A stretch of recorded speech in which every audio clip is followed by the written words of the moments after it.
Hi everyone, welcome back to Existential XP. At the end of my last video about Sparkle and Sparksy, we briefly touched on how Planacadia under IPC's management connects really well with the philosophy of Jean Baudrillard. At that time, I figured it wouldn't really come to play until we get to the end of the Planacadia arc, but lo and behold, only one update later, the game just went ahead and name-dropped Baudrillard directly. In the 4.1 main story quests, one of the missions is literally called Simulacra and Simulation or even Adjust, which is of course named after Baudrillard's famous book Simulacra and Simulation. I often hear people say that philosophy is a useless subject. It's too disconnected from real life. Sure, you can talk all day about Nietzsche, Heidegger, Camus, Sartre, but what does any of that have to do with how we actually live? And for fictional games to talk about philosophy would even be more far-fetched. Our lives don't have dreams indistinguishable from reality, nor reincarnations across 30 million cycles, and no matter how far the Astral Express travels, it's still in the realm of fantasy. I think this is the exact kind of skepticism to which Planacadia is trying to respond, and that is our topic today. Of course, this video is going to contain major spoilers for version 4.0 and 4.1. With that out of the way, let's dive in. Today we are looking at how the Astral Express trailblazes into the real world.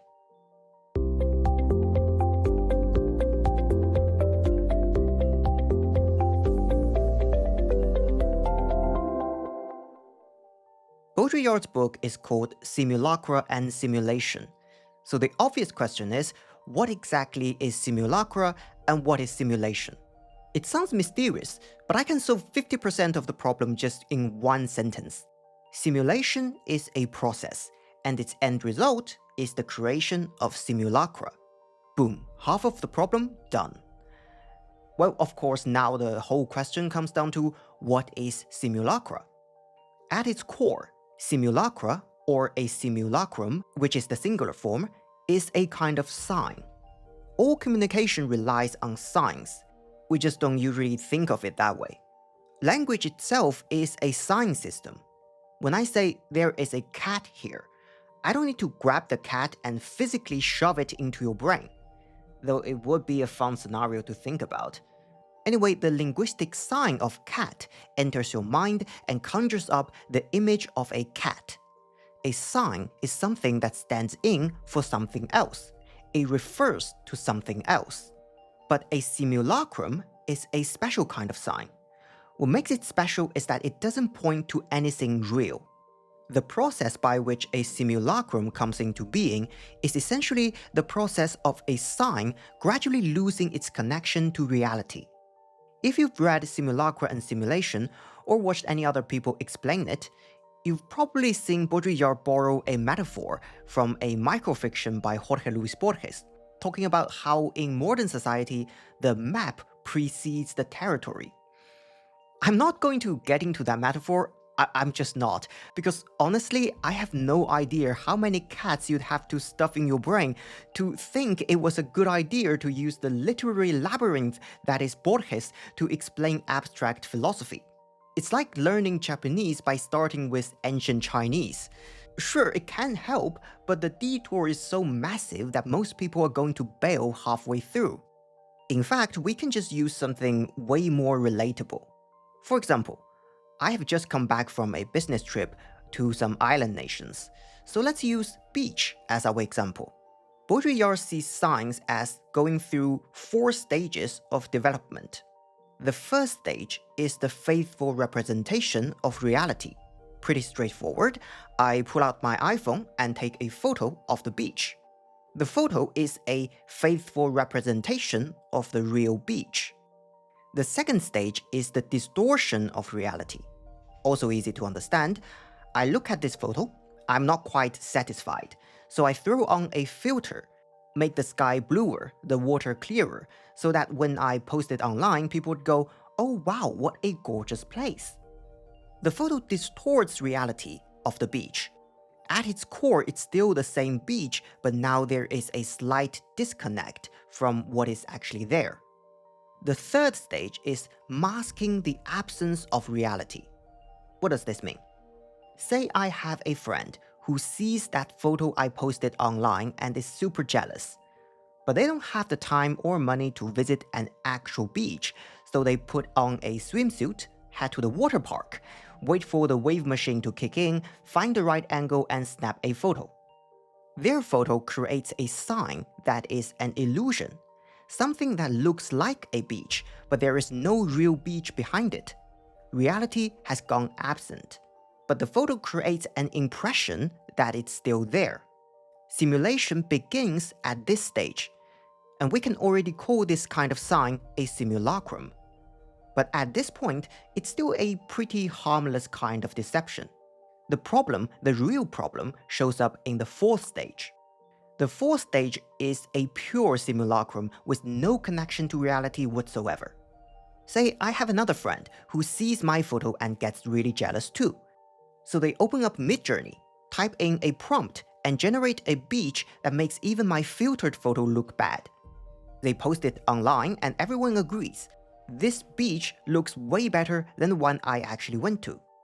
Just like for my waterpark friend, there is no real beach behind this image either.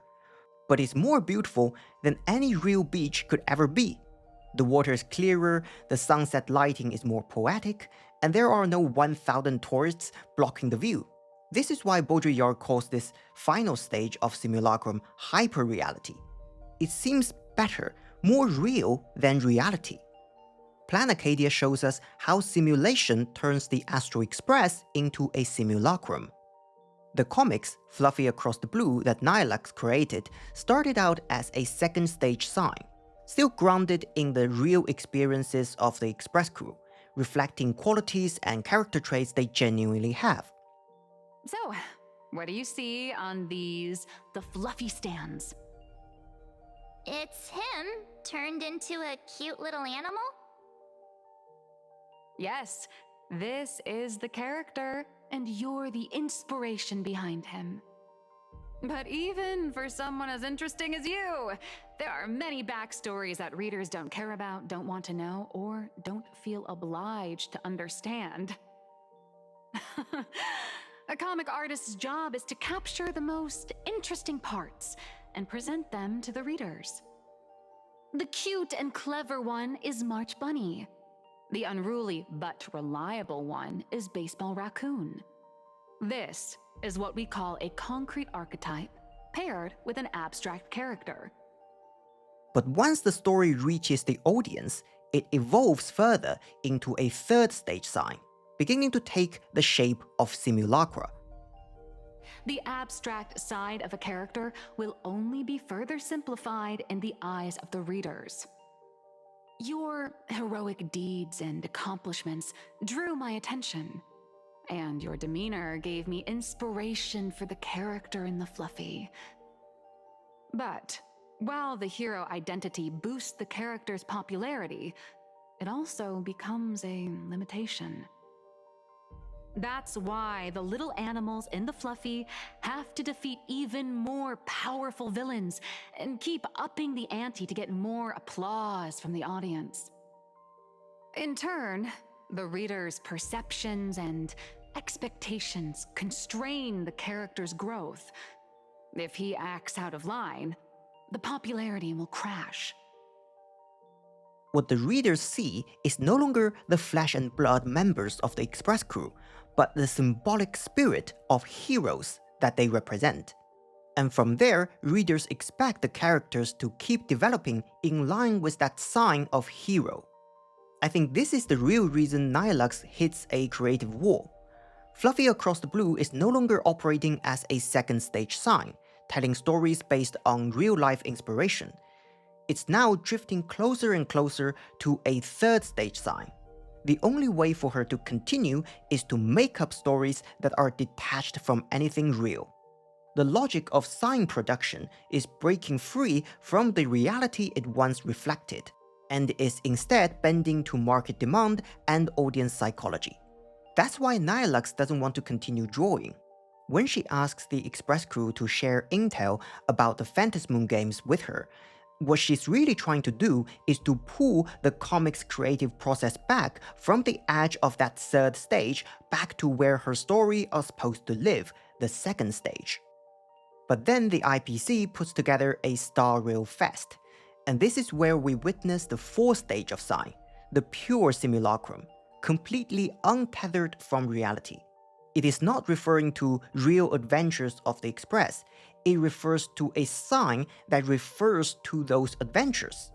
At this point, the sign is no longer concealing reality, nor concealing the absence of reality. It operates entirely on its own terms, and whether or not any underlying reality still exists simply doesn't matter anymore. Here you are, the original inspiration for the Fluffy's main character, fresh as a daisy, yet no one recognizes you. Talk about irony. And so the entire Star Rail Fest becomes a living, breathing space of hyperreality.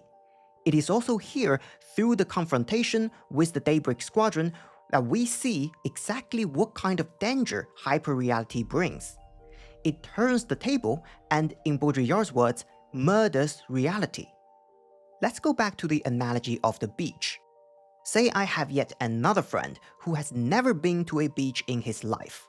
He sees the mid-journey generated image and it blows him away. He vows to go to a real beach to finally relax. He spends a ton of money, travels to one of the most beautiful beaches on Earth, but when he gets there, he sees plastic bottles floating in the water, 999 other tourists making an absolute racket, and just when the sunset finally arrives, a cloud drifts in and blocks the sun. He leaves feeling disillusioned, convinced that the world just isn't a beautiful place. That hyperreal image has turned around and suppressed the real, placing unreasonable demands on our flawed reality. A beach that was perfectly capable of giving someone a pleasant and relaxing afternoon was murdered by the expectations that hyperreality had packaged and sold.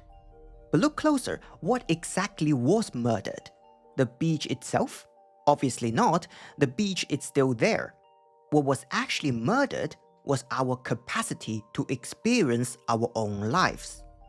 In the section where Nihilux takes the Express crew on a tour of the Parallax Corp, the mission is titled Society of the Spectacle and Its Enemies, a reference to the classic by Guy Debord, The Society of the Spectacle. Debord argued that the consumer society keeps us engaged through the manufacture of spectacles. After all, if everyone were out there living their own unique lives, society would have to produce a customized experience for every single person, which is far too costly. So consumer society suspends the use value of commodities and instead uses spectacles to implant artificial desires in people, while promising standardized solutions. You see that gorgeous woman on the screen? She's drinking our brand of coconut water. Want to be like her? Then you should have a bottle of coconut water every day. Coconut water might really have health benefits. It does have real use value. But what actually drives your decision to make the purchase is largely the celebrity in the ad. Her figure, her vibe, her lifestyle. The problem is, actually selling you that lifestyle is too difficult and too expensive, so consumer society sells you a bottle of coconut water instead. A tiny taste, a sign that refers to that ideal life. And in that moment you drink it, you feel like you have moved just a little bit closer to actually living that way. But you are not actually living that way. You didn't get that experience, you got the idea of that experience, the sign that points to that experience. It's a standardized spectacle, pre-packaged so that anyone and everyone can have it. Just like the Imagenesis automated system in the Parallax Corp. Could it be that no matter how much I adjust it, the final printout always comes out exactly the same? Your suspicion makes sense. But please answer my question first. Which do you prefer? The sense of achievement that comes from hard work, or the convenience of getting things done easily. The fully automated Imagenesis blueprint design system perfectly matches your needs. You can meticulously adjust every parameter, or just hit one button to skip it all, and the automated system will always produce results that meet the standards. It's not about the results of creation, but the elation we experience in the process.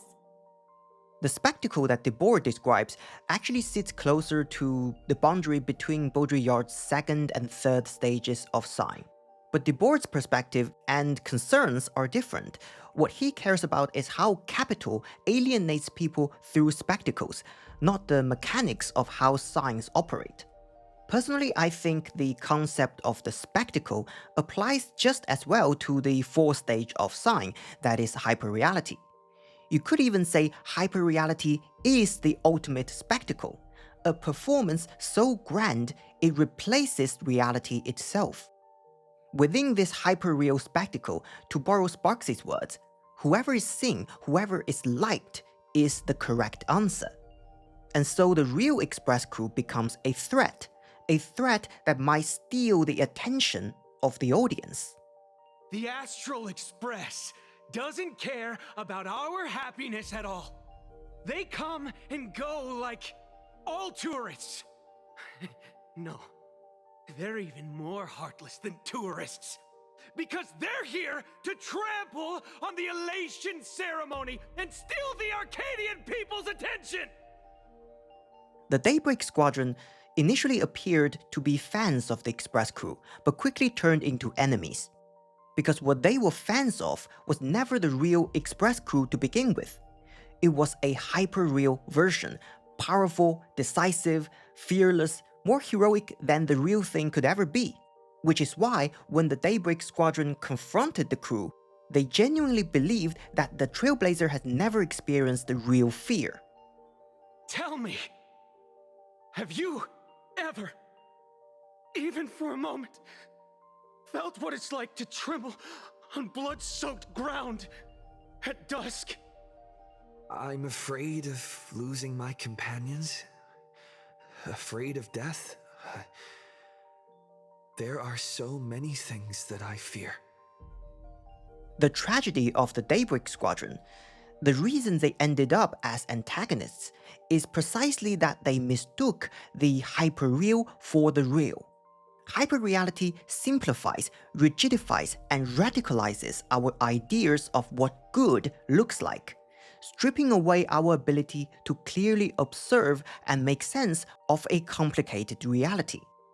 When we confuse the hyperreal with the real, it becomes very easy to take the beautiful image that hyperreality has packaged up and apply it to a messier, more chaotic, more flawed reality, and end up bending ourselves to serve the hyperreal instead. Take the Daybreak Squadron. The reason they kill is because they believe in a noble cause. And when they were disillusioned by the fact that the real Astral Express feels more like enemies than heroes, they didn't or couldn't face reality. Instead, they tried to sustain the hyperreality by themselves. We're not the Herald of Death. And we're definitely not here for bloodshed this time. We will prove to the people that we are true heroes who can protect their happiness! The animations and comics the IPC promoted in Planacadia told them that heroes press forward even in the face of impossible choices, and that heroes always stand by their partners no matter what. These are the qualities carried by the Hyperreal Express crew, and they are exactly what pushed the Daybreak Squadron off the edge. And you, Magnus, after my heartfelt warning, do you still insist on taking Fulwish's side? They're my partners. When hyperreality prevents us from clearly, objectively, and rationally making sense of reality, it becomes very easy to lose ourselves, to become someone else's pawn, or just more fuel feeding the hyperreal machine. Fulwish was the direct culprit of the Daybreak Squadron's downfall, but at its root, it was the hyperreality created by the IPC's management of Planacadia that planted the seeds of this tragedy. But the Daybreak Squadron are far from the only tragic figures. In my view, even though they were blinded by hyperreality, exploited and led astray, at least they acted. They took the stage, even if they were puppets on strings. Far more tragic are the countless bystanders at Starreal Fest, screaming for blood, celebrating the Hyperreal spectacles. Notice how the game calls them live spectator. The Astral Express is the GOAT! The Astral Express is #1 in the universe! Quit yapping! Tear them to shreds! Beat them to a pulp! I want a bloodbath! Daybreak Squadron! Beat these alien punks to the ground! See, they don't actually care about the outcome. It doesn't really matter to them who wins between the Express crew and the Daybreak Squadron. All they want is to watch the spectacle. And they believe that's what's going to bring them elation. Just like what Nihilux said about the Imagenesis automated system. It's not about the results of creation, but the elation we experience in the process. This line from Nihilux is a fascinating one. On the surface, it sounds completely reasonable, but as a defense of this deceptive experience machine, I think most would agree it leaves a bad taste in your mouth. My guess is that this throwaway line is a seed planted by the writers, a setup that will be paid off later, taking us deeper into the two very different kinds of elation that exist in Planacadia. But I find this particular piece of writing so clever that I just can't wait to share with you guys.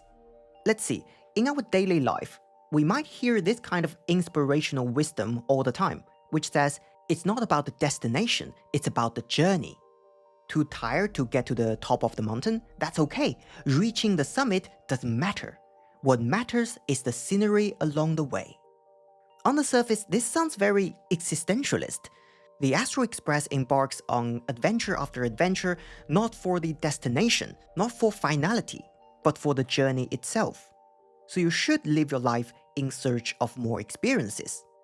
A lot of the self-help content marketed under the banner of existentialism is essentially selling this very idea. But this line from Nihilux cryptically and sarcastically points out a scheme hidden behind. That our consumer society has cleverly hijacked the language of existentialism and hollowed it out into a tool for capital accumulation. When we tell ourselves that what matters is the scenery along the way, we suddenly feel like the $30 entrance ticket was worth it after all. When we buy into the idea that life is about collecting experiences, consumer society promptly hands us dozens of different package deals to go explore the world. Consumerism brilliantly realizes, if you don't care about the outcome and only care about the process, then I will sell you the process as the product. And your money, which is actually your time and life you spent to earn it, will be taken by the consumer society as the outcome that you have relinquished. You think you are practicing existentialism. In reality, you've just bought a souvenir coin with the word existentialism inscribed on it. Existentialism itself, in fact, has gone through exactly the 4 stages of sign Baudrillard describes. From the original work of the great thinkers, to the simplified version spread through popular culture, to decontextualized self-help mottos, and finally into a brand that consumer society sells as a lifestyle. This is a perfect case study of hyperreality consuming the real. If we go back to the first stage of sign, we find this classic line from one of the greatest existentialist thinkers, Jean-Paul Sartre. Man is condemned to be free.